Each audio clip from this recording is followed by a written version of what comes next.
যে রবিউল আউয়াল মাসের বাবজি 12 তারিখে নবী সোমবারের দিন সকালবেলায় দুনিয়াতে এসেছিলেন।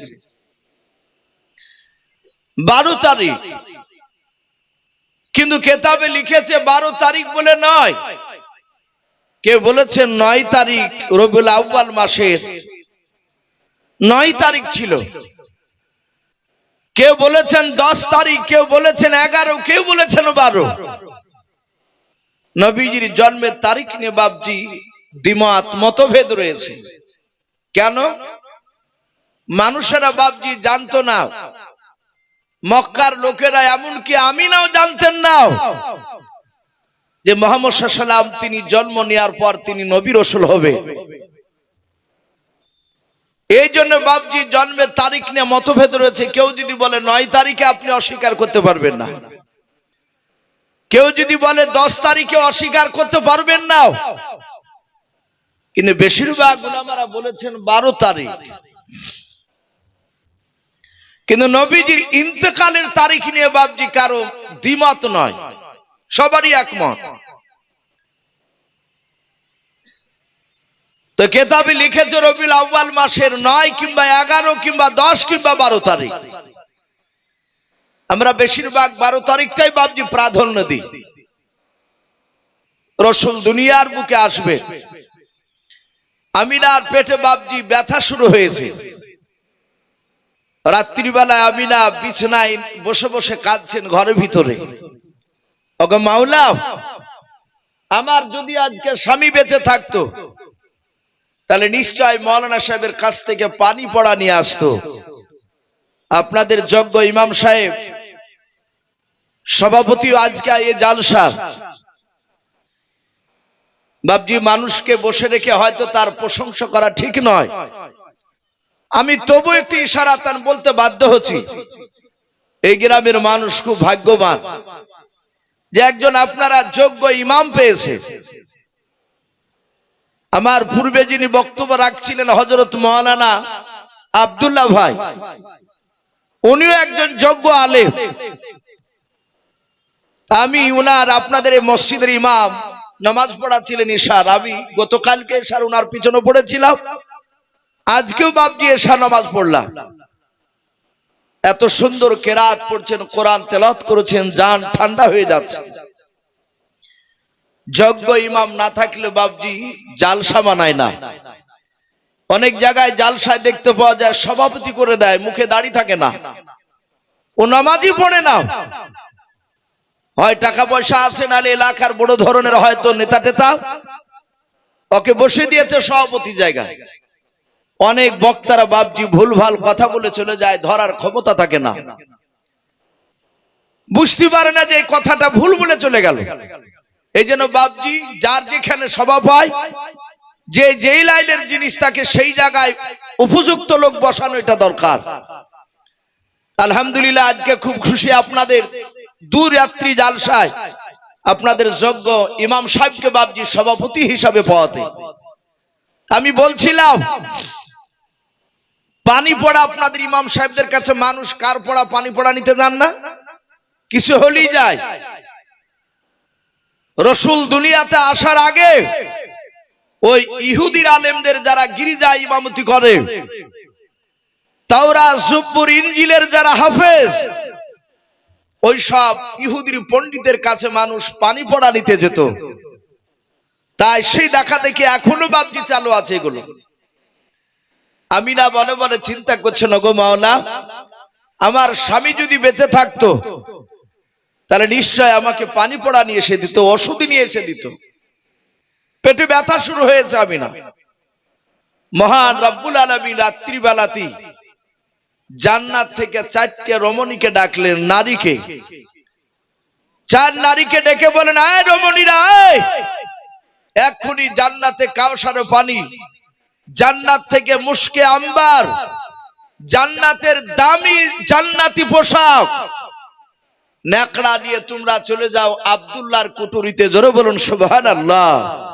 ওই আমিনার ঘরে 4টে অপরিচিতা নারী, তারা আমিনা, কেউ তাদেরকে চিনে না। সবাই মিলে বাবজি তারা ঘরে হঠাৎ করে প্রবেশ করছে। হযরতে আমিনা চারটা মেয়েকে ডাক দিয়ে বলল, বোন তোমরা কারা? চারটা মেয়ে মুচকে হাসি দিয়ে বলল, বোন পরিচয় পরে দেওয়া হবে, গ্লাসের পানিটা খেয়ে নাও। তোমার বুঝি পেটে ব্যথা? বলে হ্যাঁ, সন্ধ্যা থেকে প্রচন্ড ব্যথা শুরু হয়েছে। আমিনা পানি পান করলেন, পেটের ব্যথাটা ভালো হয়ে গেল। বলুন সুবহানাল্লাহ। আমিনা ডাক দিয়ে বলে, বোন কে গো? এত রাত্রিতে এসে তোমরা আমার উপকার করলে? বলে তোমার পেটে যে বাচ্চা আছে সে বাচ্চাটাকে আমরা স্বাগতম জানাতে এসেছি। জোরে বলুন সুবহানাল্লাহ। আর একটু জোরে বলুন সুবহানাল্লাহ। হযরত বাপজি আপনার আমিনা পেটে বাচ্চা রয়েছে, রাসূল তখনও জন্ম নেয় নাই। কিতাবে লিখেছে বাপজি নবী রাতে জন্ম নিবে না দিনে জন্ম নিবে? রাতের ভাষায় রাত বাপজি দিনকে ডেকে বলে, দিন তোর চেয়ে আমার মর্যাদা বেশি হয়ে যাবে। বলে কেন? বলে রাত্রিবেলায় রাসূলুল্লাহ জন্ম নিবে, তোর চেয়ে দাম বেড়ে যাবে। আবার দিন বলল জন্ম নিয়েছে, বলে ন্যায়নি নিবে। বলে এই রাতের বেলা রাসূল জন্ম নিবে না দিনের বেলা জন্ম নিবে, তোর চেয়ে মর্যাদা আমার বেশি হয়ে যাবে।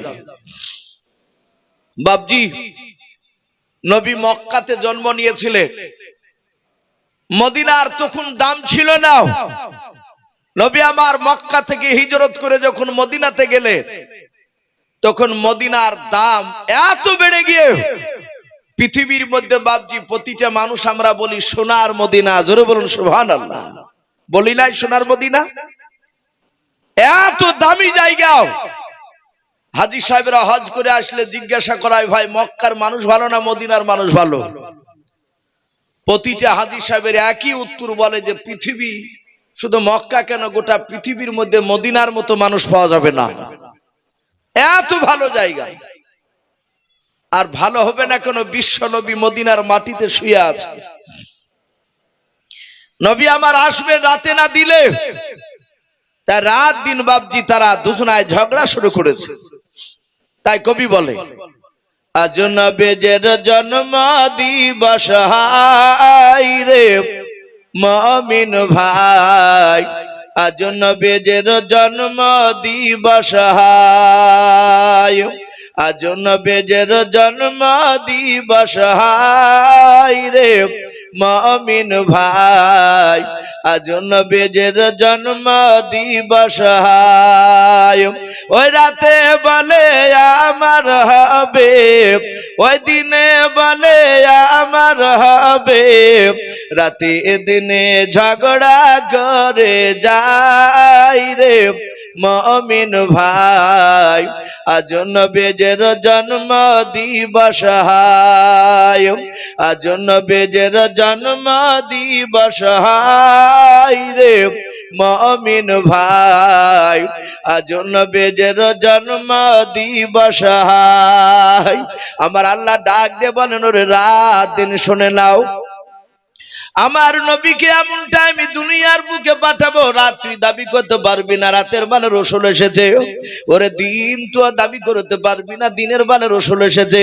ও বাপজি ভাইরা, আমরা সকলে জানি ফজরের আজান, মুয়াজ্জিন যখন আজান দেয় আসসালাতু খায়রুম মিনান নাওম বলে না, ওই টাইমটাকে শুভে সাদিকের টাইম বলা হয়। না রাত না বাপজি আপনার দিন, ওই সকাল বেলায় ভোর বেলায় আল্লাহর নবী জনাবে মুহাম্মদ রাসূলুল্লাহ সাল্লাল্লাহু তাআলা আলাইহি ওয়াসাল্লাম নাভি কাটা অবস্থায় এবং খতনা অবস্থায় দুনিয়ার বুকে জন্ম নিলেন। জোরে বলুন সুবহানাল্লাহ। নাভি কাটা অবস্থায় আমাদের বাচ্চারা সন্তানরা নাভি কাটা অবস্থায় জন্ম নেয়। বাপ বিশ্বনবী নাভি কাটা এবং খতনা অবস্থায় সিরাতে হালবিয়া কিতাব দিতে লিখেছে, আর রাহিকুল মাকতুম কিতাবটি তো এসেছে। নবীজি চলে আসলে আমিনা রাসূলকে কোলে নিলেন।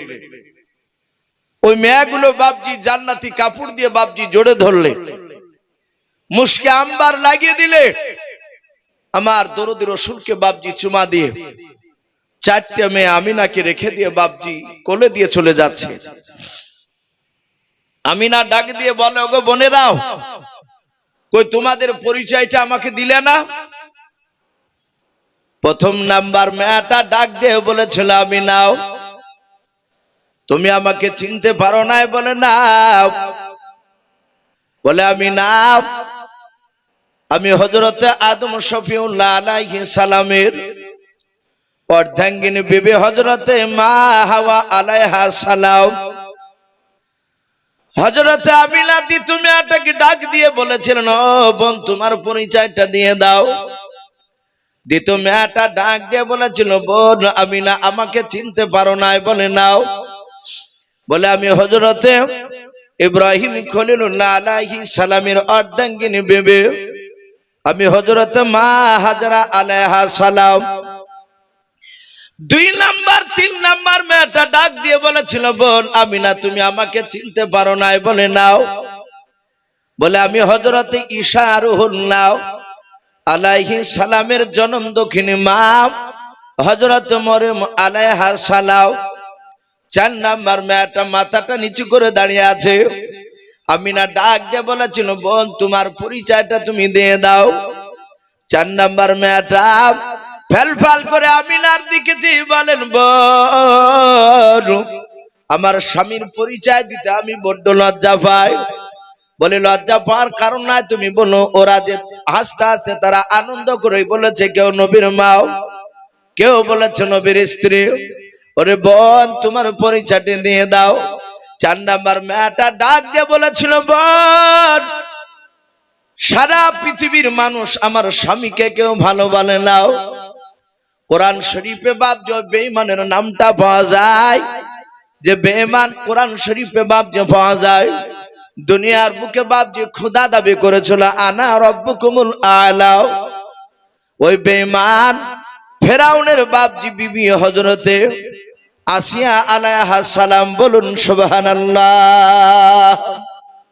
4টে মেয়ে বাপজি তাদের পরিচয় দিয়ে তারা অদৃশ্য হয়ে গেল। এখন আমিনার কোলে বাপজি বিশ্ব রসুল এসেছে। আব্দুল মুতালিব তৎকালীন সেই জামানায় তিনি কাবা শরীফের মুতাল্লি ছিলেন। আমরা যাকে সভাপতি সেক্রেটারি সাহেব বলি, উনি মসজিদে নয় কাবা শরীফকে খুব ভালোবাসতেন। মক্কার লোকেরা বাপজি তাকে দায়িত্ব দিয়েছিলেন, উনি সৎ বলে। সৎ লোককে বাপজি দায়িত্ব দিয়েছিলেন।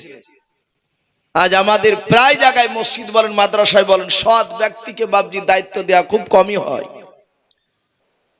অনেক 2 নম্বর লোককে বাপজি দায়িত্ব দিয়ে বাপজি দেখা যায়, শোনা যায় যে মসজিদের টাকা মারিয়ে জমি কিনে নিয়ে চলবে। অনেকে মাদ্রাসার টাকা মেরে খেয়ে নেয়।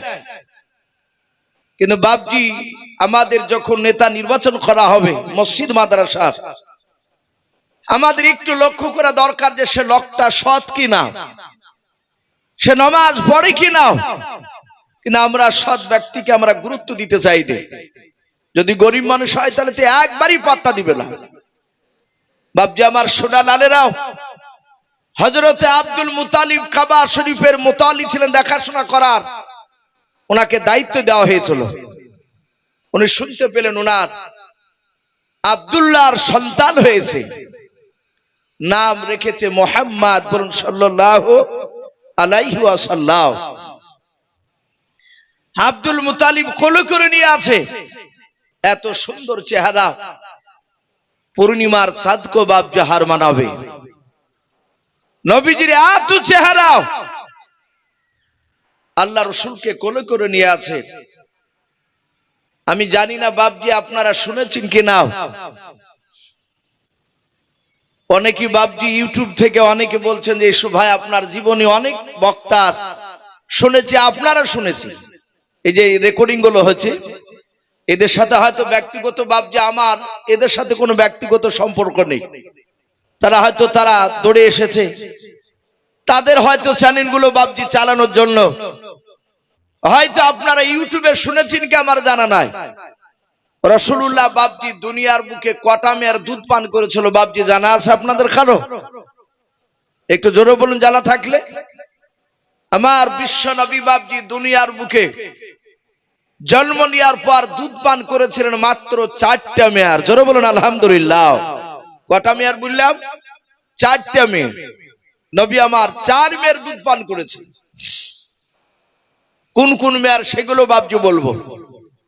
প্রথম নাম্বার দুধ পান করলেন আমিনার পেট থেকে জন্ম নেওয়ার পর আমিনারই ওই রাত্রিবেলায় ভোরবেলার দিকে, প্রতিদিন সকালবেলায় বাপজি ভোরবেলাতে আবুল আহাবের বাপজি একটা দাসী ছিল, তার নাম ছিল সোয়াইবিয়া। কি নাম বললাম ভাই, একটু জোরে বলে? সোয়াইবিয়া। প্রতিদিন বাপজি ওর বাড়িতে থাকতো, কিন্তু ওই রাত্রিবেলা ভোরবেলায় উঠতো। কিছু মানুষ আছে দেখেন বাপজি নামাজ না পড়লো ভোরবেলাতে বাপজি তার ঘুম হয় না, লোকের সামনে বলে যে ফজর আজান দিলি ঘুম হয় না। আর আমরা বয়স্ক লোকের মুখে শুনতে পাই যে ভোরবেলাতে নূরের বাতাস পাওয়া যায়। বলুন সুবহানাল্লাহ। বলে না নূরের বাতাস? কিছু মানুষ আছে বাপজি রাস্তা রাস্তা দৌড়ে বেড়াবে, ও পেট কমানোর লেগে দৌড়ে বেড়াবে, কিন্তু বাপজি মসজিদের পাহা দিয়ে 4-5 বার রান দিবে, হতভাগা নামাজ পড়তে ঢোকে না। এরকম আছে না নাই বলেন? অনেকেই আছে। ও নামাজ পড়তে যাবে না, অথচ সে মুসলমান। আবার চায়ের দোকানে গিয়ে বলবে নবীকে খুব ভালোবাসে। সোয়াইবিয়া প্রতিদিন ওই ভোরবেলাতে উঠতো, প্রতিদিন কেন না সেদিনে উঠেছে। ওঠার পর তাকে দেখছে আসমান থেকে একটা রড লাইটের মতো আলো সোজা আব্দুল্লাহর কুটুরিতে বাপজি পড়েছে, আমিনার ঘরে। উনি দূর থেকে দেখলেন ওই আলোতে অনেক মানুষ মনে হচ্ছে ঘোরাফেরা করছে। সোয়াইবিয়া দেখলো এটা আমি আবুল আহাবের দাসী। আবুল আহাব তখন নিদ্রায় ঘুমিয়ে আছে। আমি যদি এখন ডাকতে যাই তাহলে আর ঘুমের ব্যাঘাত ঘটলে হয়তো আমাকে বকবে, মারবে। আর ঘুমের ব্যাঘাত আমি ঘটাবো না। ও ঘুমিয়ে থাকতে থাকতে একটু খোঁজটা নিয়ে আসে, কি হলো কেন? সোয়াইবিয়া যত কাছে যায় তত বাপজি মানুষ দেখতে পাই না। সেরাতে হালবে কেতাবটিতে লিখেছে আল্লাহ রসুলকে বাপজি জান্নাত থেকে 70,000 ফেরেশতা রহমতের নবীকে স্বাগতম জানাতে এসেছিলেন। বলুন সুবহানাল্লাহ। মানুষরা চিনতে না পারলে জানতে পারলে আল্লাহ তো জানছেন যে ইনি নবী আমার, রসুলকে পাঠিয়েছি।